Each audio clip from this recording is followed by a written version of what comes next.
क्या आपको लगता है कि आपके पास एनएसजी कमांडो के गार्ड हैं, सीआईएसएफ हैं, आईटीबीपी हैं, तो आप सुरक्षित हैं? क्या आपको पता है कि भारत की सबसे ताकतवर लेडी, जिनको हम लोग आयरन लेडी के नाम से जानते हैं, उनके साथ 31 अक्टूबर 1984 को क्या हुआ था भारत में? 33 गोलियां, 2 बॉडीगार्ड और ठहरी देश के प्रधानमंत्री, उनके साथ क्या हुआ था? उन्हें आखिर बुलेट प्रूफ क्यों नहीं पहनने दिया गया था? जैसे ही उन्होंने नमस्ते किया, नमस्ते करते ही उनके ऊपर 33 गोलियां दाग दी गई। अब आप समझ सकते हैं कि ये कहानी किसकी है?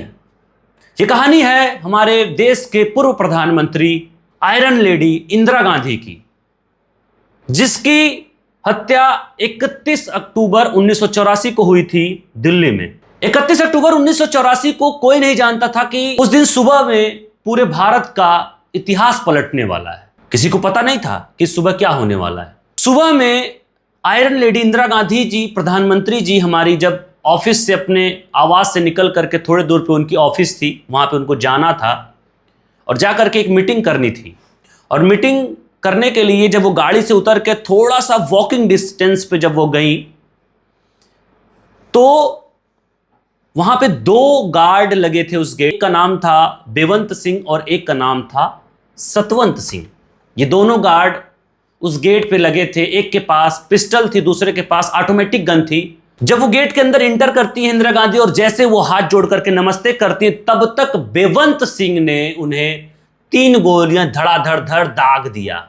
एक पेट में, एक सीने में और एक सर पे। जैसे ही इंदिरा गांधी वहां गिरती हैं, गिरते ही बेवंत सिंह बोलते हैं कि भैया सतवंत, तुरंत गोली मारो। वो कार्बाइन निकालता है, ऑटोमेटिक गन जिसको कहते हैं, निकाल करके धुआंधार फायरिंग, 30 गोलियां उनके शरीर में दाग देता है।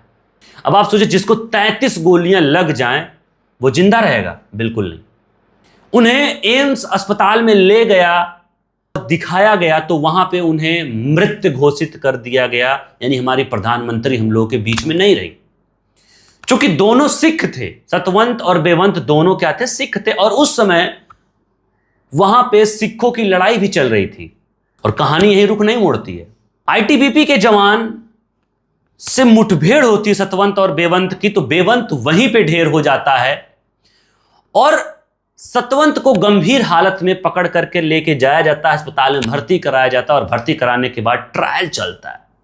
5 साल ट्रायल चलता है और 5 साल ट्रायल चलने के बाद 2 दोषी पाए जाते हैं। एक का नाम है केसर सिंह और एक का नाम है सतवंत सिंह। इन दोनों दोषियों को 6 जनवरी 1989 को कोर्ट ने फांसी की सजा सुना दी। अब आप समझ सकते हैं कि जब हमारे देश के प्रधानमंत्री की हत्या करने के बाद 5 साल ट्रायल चलता है कोर्ट में, तब उसको फांसी की सजा होती है। तो ये जो मासूम बच्चों का रेप हो रहा है, ये जो मासूम बच्चों की हत्या हो रही है, ये जो पति पहाड़ों से ढकेल दिए जा रहे हैं, नीले ड्रम में भर के मार दिए जा रहे हैं, यहां तक कि बाथरूम की टाइल्स में दफना दिए जा रहे हैं, उनको तो जिंदगी बीत जाएगी ट्रायल करते करते और इंसाफ नहीं मिलेगा। आप हमें कमेंट करके बताइए कि कैसा कानून है हमारा, और शेयर करिए इस वीडियो को जिनको जानकारी ना हो कि 31 अक्टूबर 1984 को सुबह में हमारे भारत की इतिहास कैसे पलटी थी।